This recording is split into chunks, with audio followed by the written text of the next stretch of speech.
ಮತದಾನ ಆಗದ ದಿವಸ ಅಲ್ಲಲ್ಲ, ಅದು ಅದರಲ್ಲಿ ನೀವು ತೋರಿಸ್ತಿರೋದು ಮತದಾನದ ದಿವಸ. ಅದು ಎಲ್ಲೆಲ್ಲಿ ಏನಾಗ್ತಾ ಇದೆ ಅಂತ ಕೇಳ್ತಾ ಇದ್ದಾರೆ ಅವರು. ಎಲ್ಲೆಲ್ಲಿ ಏನಾಗ್ತಾ ಇದೆ ಅಂತ ನಾನು ಹೇಳ್ತಾ ಇದ್ದೀನಿ. ಅದು ಮತದಾನದ ದಿವಸ. ನಾನು ಮತದಾನದ ದಿವಸ ನಾನು ಮತದಾನ ಮಾಡಿ ಬಂದು ನಾನು ಮಲ್ಕೊಂಡಿದ್ದು. ನಾನು ಯಾರ ಫೋನು ಅಟೆಂಡ್ ಮಾಡಿಲ್ಲ, ಯಾರ ಫೋನು ಮಾತಾಡಿಲ್ಲ ಅವತ್ತು. 100% ಎಡಿಟ್ ಮಾಡಿ ಮಾಡಿರೋದು. 100% ಮಾಡಿದ್ದಾರೆ. ಅದು ಯಾರು ವೈರಲ್ ಮಾಡಿದ್ದಾರೆ ಅವರು ಸಿಕ್ಕಿದ್ರೆ ಎಲ್ಲ ಗೊತ್ತಾಗ್ತದೆ, ಬಹಿರಂಗವಾಗಿ ಎಲ್ಲ ಬಯಲಿಗೆ ಬರ್ತದೆ. ಯಾಕೆ ಸರ್ ನಿಮ್ಮದು ಅಂದ್ರೆ ಬೆಂಗಳೂರಲ್ಲಾದ್ರೆ ಇವರು ಜಮೀರ್ ಸಾಹೇಬ್ರು, ದಾವಣಗೆರೆಲ್ಲಾದ್ರೆ ಸಿರಾಜ್. ಯಾಕೆ ಸರ್ ಆ ರೀತಿ ನಿಮ್ಮದು ಹಳೆ ವಿಡಿಯೋಗಳು ವೈರಲ್ ಆಗುತ್ತೆ? ಹೌದು. ಮತ್ತೆ ಈಗ ತಾವು ನೋಡಿದ್ರಿ 2023 ವೈರಲ್ ಮಾಡಿ ಅದು ಯಾವುದೇ ಒಂದು ಕಾರಣಾಂತರದಿಂದ ಆಗಿದ್ದು ವಿಚಾರ. ಅದಕ್ಕೆ ಸ್ಪಷ್ಟೀಕರಣನೂ ಕೊಟ್ಟೆ ನಾನು.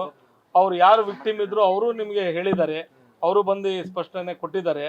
ಈ ಥರ ಪದೇ ಪದೇ ಮಾಡ್ತಾ ಇದ್ದಾರೆ ನನ್ನ ಮೇಲೆ ಷಡ್ಯಂತ್ರ.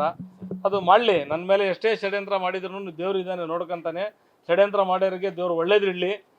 ಈಗ ಈ ಜಮೀರ್ ಸಾಹೇಬ್ರಿಗೆ ಮಾಡಿರೋದು ಉದ್ದೇಶಪೂರ್ವಕವಾಗಿ ಮೇಲ್ನೋಟಕ್ಕೆ ಎಲ್ಲ ರಾಜ್ಯಕ್ಕೆ ಗೊತ್ತಾಗ್ತಾ ಇದೆ, ಇಡೀ ದೇಶಕ್ಕೆ ಗೊತ್ತಾಗ್ತಾ ಇದೆ. ಜಮೀರ್ ಸಾಹೇಬ್ರಿಗೆ ಒಂದು ಸ್ಥಾನ ಕೊಡಬಾರ್ದು ಅಂತೇಳಿ ಒಂದು ಷಡ್ಯಂತ್ರ ಮಾಡೋಕ್ಕೆ ಇದು ಮಾಡಿದ್ದಾರೆ. ಆ ರೀತಿ ಷಡ್ಯಂತ್ರ ಮಾಡೋದು